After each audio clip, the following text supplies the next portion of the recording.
हे what's up guys, welcome back once again. तो दोस्तों, आज की कहानी एक ऐसे ही कैदी की है जिसे ना कोई जेलर रोक सका, ना ही उसकी जेल की दीवारें, क्योंकि वो कैदी असल में एक जवान था जिसे खासकर अमेरिकन प्रेसिडेंट के अंडर ट्रेन किया गया था। वियतनाम वॉर के दौरान अमेरिका ने ग्रीन बटालियन नाम की एक यूनिट बनाई जिसमें कुछ ऐसे जाबाज सैनिक थे जिन्हें आप गंदी से गंदी जगह पर डालेंगे तो वो उसमें भी अपना घर बसा लेंगे, चाहे लकड़ी का सरिया ही उन्हें क्यों ना दे दे, वो उसी से अपनी पूरी जंग को लड़ सकते हैं। पर एक दौर आया जब सभी को पकड़ लिया गया और फिर उनके साथ किसी जानवरों जैसा सुलूक होने लगा। इस टॉर्चर से कुछ ऐसे भी थे जो हद से ज्यादा बढ़ जाने पर सहन नहीं कर पाए, लेकिन उनमें से एक ऐसा सोल्जर भी था जिसका खून तो बेशुमार बहा, लेकिन वो फिर भी अपने वसूलों पर डटा रहा और उसका नाम है रैम्बो।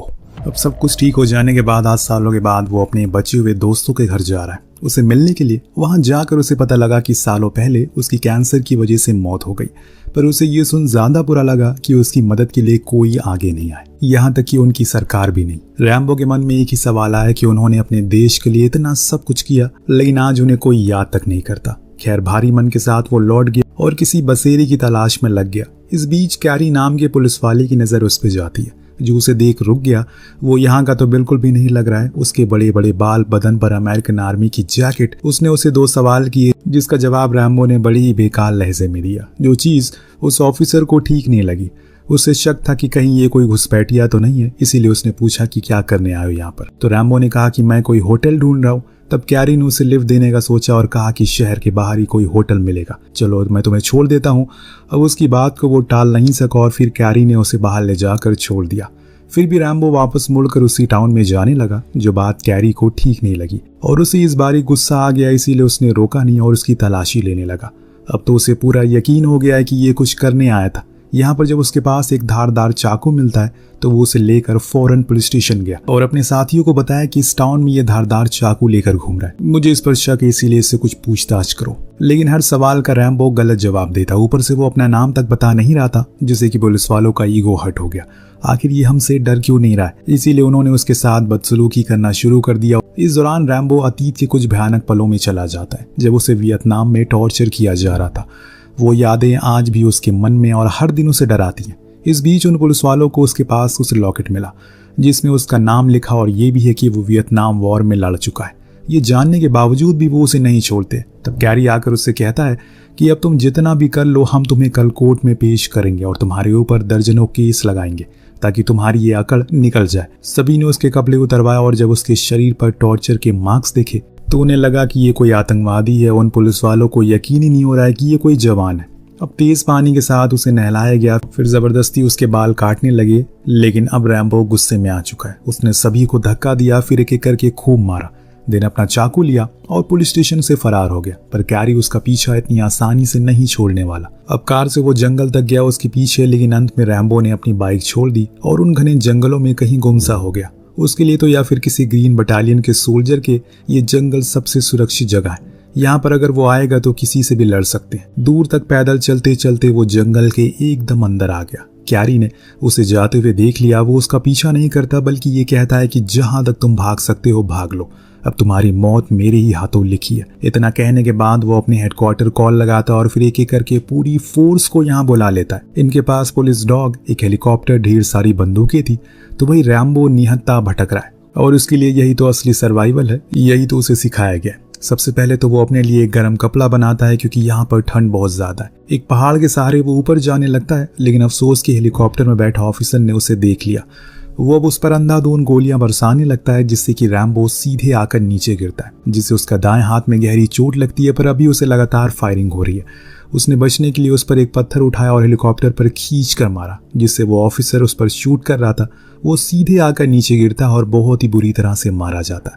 हालांकि रैम्बो ऐसा नहीं चाहता, वो तो चुपचाप अपने रास्ते जा रहा था, लेकिन इन लोगों ने उसे उंगली कर दिया और उसका अंजाम अब उन्हें भुगतना ही पड़ेगा। अब सबसे पहले तो उसने उस पुलिस वाले के कपड़े पहन लिए, लेकिन जब कैरी और उसके लोगों ने अपने साथी को मरा हुआ देखा तो उसने सबसे झूठ कह दिया कि इसे रैम्बो ने मारा है, पर हकीकत तो ये नहीं थी। इस बीच हम रैम्बो को देखते हैं जो अपने हाथ के घाव को खुद ही सिल रहा है। इतने में ऊपर से ये सारे लोग उसे देख लेते हैं, तब वो भी बाहर आ जाता और हाथ खड़े कर देता है। उसका कहना था कि जो आदमी उनका मरा है उसमें उसका कोई हाथ नहीं है। अब वो और खून खराबा नहीं चाहता, इसीलिए ये सब बंद कर दो। लेकिन कैरी के ऊपर तो उसे मारने का जुनून सवार था।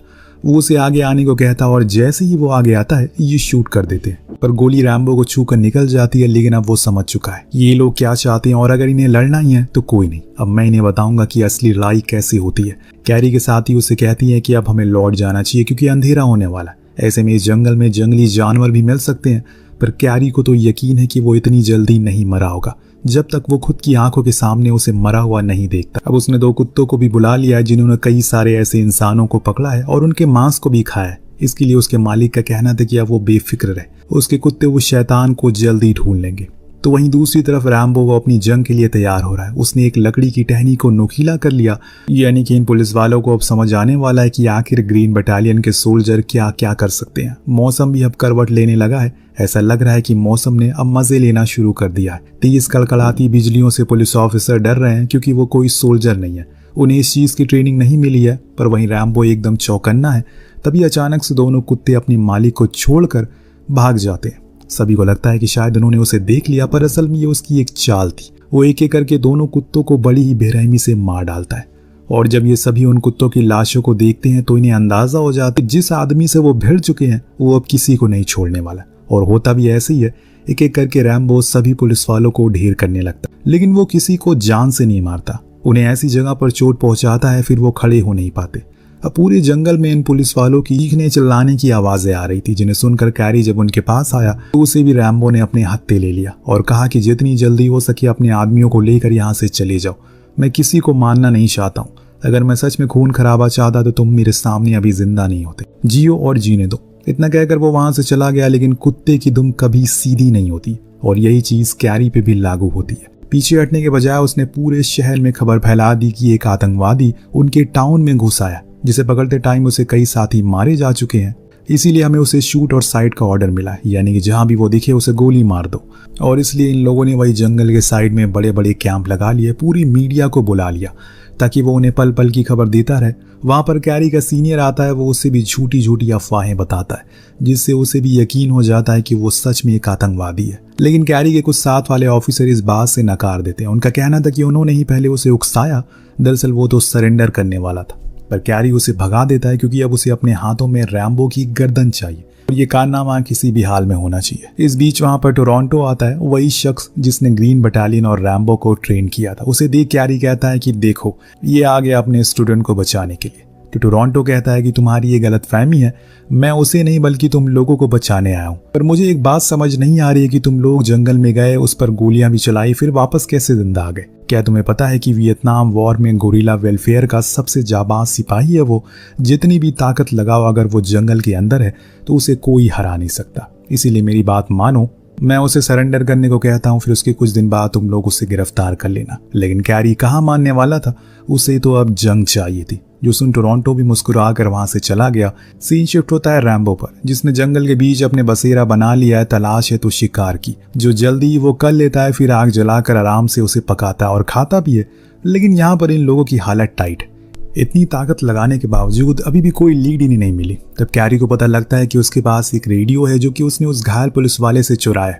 वो उसे उसके जरिए बात करने लगता है, लेकिन रैम्बो उसका कोई जवाब नहीं देता। तो वहां टोरंटो आता है और कैरी से बात करने की कोशिश करता है, जिसकी आवाज सुनते ही रैम्बो जवाब देता है, सर आप यहाँ पर क्या कर रहे हैं? तो वो जवाब में कहता है कि मैं तुम्हें फ्री करने के लिए आया हूँ, मुझे अपनी लोकेशन बता दो ताकि मैं तुमसे बात कर सकूं, फिर हम दोनों यहाँ से दूर चले जाएंगे। तो रैम्बो उसकी बात पर यकीन करके लोकेशन बता देता है, लेकिन कैरी उसे फ्री नहीं होने देना चाहता, बल्कि उसे जान से मारना चाहता है, जैसे कि हम जानते हैं। वो अपनी टुकड़ी को उसके पास भेजता है और कहता है कि उसे मार दो। अब 7 पुलिस वाले जंगल के उस एरिया के चप्पे चप्पे को ढूंढना शुरू करते हैं। वो रैम्बो को देखते उससे पहले वो उन्हें देख लेता और वहां से भागना शुरू करता और जाकर एक घर में छुप जाता है। लेकिन अब इधर से अंधाधुंध गोलियां चलने लगी थी, तो वहीं रैम्बो भी कहाँ कम था।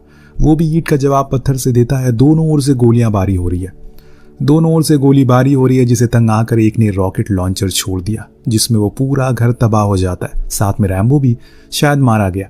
लेकिन जब इस बारे में कैरी को पता लगा तो वो अपने लोगों पर खूब भड़का, क्योंकि वो अपने हाथों से उसे मारना चाहता था। तभी टोरंटो वहां आ गया, जिसके मुंह पर कैरी ने कहा कि देखो हमने तुम्हारे सबसे काबिल सोल्जर को मार दिया। तुम तो कह रहे थे ये जंगल उसका घर है, अब क्या तुम्हारे सोल्जर खत्म हो गया? टोरंटो कोई जवाब नहीं देता, क्योंकि उसकी नजर उस टूटी हुई झोपड़ी पर थी, जो इस बात का सबूत दे रही थी कि वो अभी भी जिंदा है। जो कि सच भी होता है दोस्तों, क्योंकि एक गुरु से ज्यादा उसके शिष्य को कोई नहीं जानता। ये सच था कि रैम्बो अभी जिंदा है, लेकिन अब तो घायल हो चुका है। दरअसल वो उसी घर के तहखाने में छुप गया जिसके अंदर से एक सुरंग जाती है जो काफी लंबी है। रैम्बो उसी में से बाहर निकलने का रास्ते को तलाशते हुए आगे बढ़ रहा है, पर यह सुरंग बेहद ही खतरनाक है। वहां पर कई तरह के सांप है, कीड़े हैं जो उसे काटते भी हैं, लेकिन वो उसे लड़कर आगे बढ़ता है और फिर उस सुरंग से बाहर आ गया। तब इसकी नजर पड़ी कुछ आर्मी ट्रक पर, जिनमें से एक को वो अपने कब्जे में ले लेता है। फिर उस ट्रक ड्राइवर को फेंक कर वहां से भाग गया। दरअसल उस ट्रक में असला बारूद होता है, जिसकी जरूरत अब उसे सबसे ज्यादा था, क्योंकि अब वो आतंक मचाने वाला है। उधर कैफे में बैठे टोरंटो के पास कैरी आया और पूछा कि तुम शहर से बाहर क्यों नहीं जा रहे हो, क्या तुम्हें अभी भी लग रहा है कि वो जिंदा है? तो वो कहता है कि तुम्हें क्या लगता है, क्या वो इन छोटी मोटी चीजों से डर जाएगा? मैंने उसके साथ कई जंगें लड़ी हैं, मुझे अच्छे से पता है कि वो किस मिट्टी का बना है। इतने में कैरी के पास उसके जूनियर का संदेश आया, वो आर्मी ट्रक को लेकर फरार हो गया। ये खबर सुन कैरी का तो खून खौल गया। उसने पूरी शहर की फोर्स उसके पीछे लगा दी, लेकिन अब रैम्बो किसी को छोड़ने वाला नहीं है। उसने सभी पुलिस की गाड़ियों को उड़ा दिया, सीधा आ गया टाउन के अंदर, जहां पर पेट्रोल पंप पर वो ट्रक खड़ा करके उसमें आग लगा देता और वहां पर एक जोरदार धमाका होता है, जो इस बात का संदेश था कि अब यहाँ पर वो आ चुका है। और इस चीज को कैरी भी जान जाता और इसीलिए उसने सभी दुकानदार और लोगों से अपील की कि वो अपने अपने घर में रहें। जो सुन सभी अपने घरों में चले जाते हैं तो कैरी के पास टोरंटो आया और कहा कि तुम मत जाओ, बाहर तुम्हारी जान खतरे में है। लेकिन कैरी तो अब उसे मार कर दम लेगा। इधर रैम्बो धीरे धीरे टाउन के सभी ट्रांसफार्मर को उड़ा देता है ताकि टाउन में एकदम अंधेरा हो जाए, और इस चीज को कैरी देख लेता है तो वो पुलिस स्टेशन की छत पर चढ़ जाता है ताकि उस पर पीछे से हमला कर सके। उधर रैम्बो को असला बारूद की दुकान मिल जाती है, जिससे वो पूरी तरह से उसे उड़ा देता है और घंटे तक उसमें धमाके होते रहते हैं। इसी का फायदा उठाकर वो पुलिस स्टेशन में भी घुस जाता है और पूरे स्टेशन को वो तबाह कर देता है। तब उसे कैरी भी दिखता है, जिसको उसने बुरी तरह से घायल कर दिया। जब वो उसे पूरी तरह से खत्म करने ही वाला होता है कि तभी वहां पर उसके गुरु टोरंटो आते हैं, जो उसे ऐसा करने से मना करते हैं क्योंकि उसकी पूरी जिंदगी इससे खराब हो जाएगी। रैम्बो ने कहा कि अभी कौन सी हमारी जिंदगी बहुत अच्छी है, ये लड़ाई इन लोगों ने शुरू की, लेकिन खत्म मैं करूंगा। हम सोल्जर ने अपना सब कुछ इस देश के लिए कुर्बान कर दिया, लेकिन हर कोई हमें गिरी हुई नजर से देखता है, जैसे हमने खुद के ऑर्डर पर दूसरों को मारा हो। कोई सोल्जर नहीं चाहता कि जंग हो, क्योंकि इसमें दोनों देशों के लोग मारे जाते हैं, पर ऊपर बैठे हुए लीडर हमेशा चाहते हैं कि लड़ाई हो। मेरे सभी साथी मारे गए, लेकिन किसी की मदद गवर्नमेंट ने नहीं की। आज भी उन भयानक दिनों की यादें मुझे हर रोज डराती है। रैम्बो पूरी तरह से टूट चुका है, इसीलिए टोरंटो उसे सहारा देता और कहता है कि अब बस करो, ये जंग यहीं खत्म कर दो। इतना कहने के बाद हम देखते हैं कि ये दोनों बाहर आ जाते हैं। रैम्बो ने सरेंडर कर दिया, लेकिन दोस्तों ये कहानी यहीं खत्म नहीं हुई। इसके बाद भी हम बहुत कुछ है जो होने वाला है, जो कि हम दूसरे पार्ट में देखेंगे, जिसके लिए एम करते हैं 4000 लाइक का। तो लाइक जरूर करिएगा।